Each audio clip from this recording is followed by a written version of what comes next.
Good evening, everybody. I'm out on the farm. I'm taking a look at the organic plot today to see how the wheat and the clover are doing. As I've discussed in the past, we're pretty much just waiting for the crop to grow right now. There's not a lot to do on this particular plot with this particular grain right now. There is a little bit of weed management happening. If you look here, someone's been down along here with the batwing mower along the road here. And that's just to keep the weeds down in the ditch. And then coming up here in a little bit, the fence rows between a neighboring field and our field need some mowing too. So we got done fixing the Woods Cadet 84 recently, which is a narrower mower. Got some new blades on it, fixed the gearbox up. They've even mowed the waterway there. So what's left is the narrowest part to be mowed. It's right along the south boundary.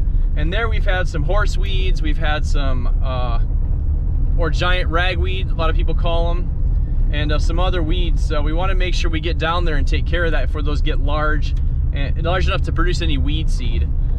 So that's what's going on in the organic. On the conventional side, some people are still finishing up planting, others are watching the crops grow and preparing, or even doing nitrogen side dress on their corn, which is liquid nitrogen fertilizer injected into the ground in the corn. My father and uncle will be starting that soon.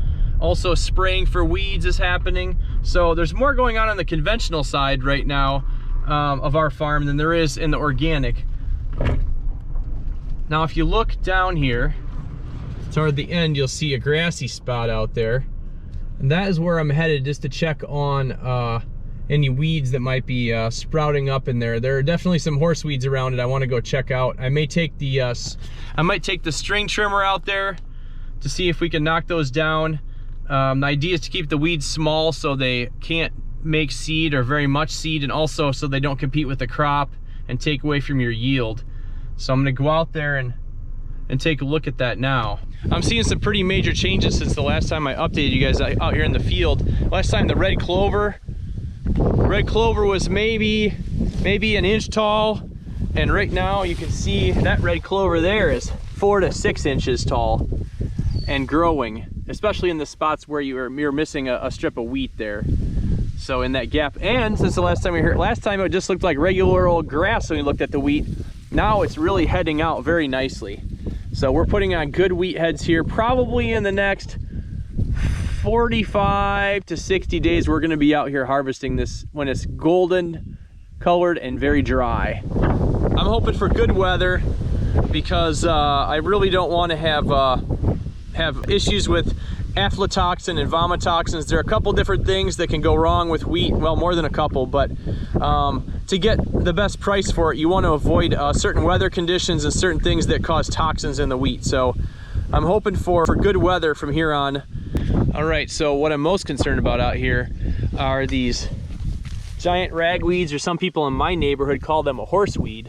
Now this is just one, really small, easy to pull out. When we get up here, there are probably thousands, maybe even tens of thousands of these things when we get up closer here to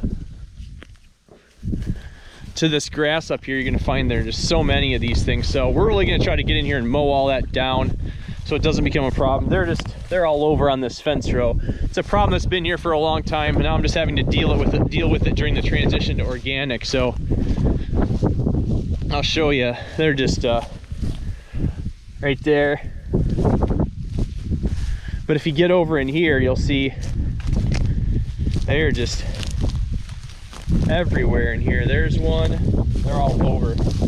Especially in this area right here, they're just everywhere. So we're gonna have to come out here and probably mow off, 10 feet out into this to keep these giant rag from getting out of hand all the way around this thing. And then I'll probably come back in some of these other sections here and do some weeding. Some hand weeding too, because I don't want to kill all the wheat trying to do this. Yeah, there's a really big patch right here too, not good. Taking one last look at the field before we leave. This is a nice head of wheat I just got. It's all heading out. So it's really kind of pretty now that the sun came out, and there are a lot of wheat heads out there. It's looking pretty good. We got some weed control done with mowing, and I'm gonna have to come back and get some by hand. There are a lot of giant ragweeds along the south fence, so that's the next project coming up on organic. Stay tuned.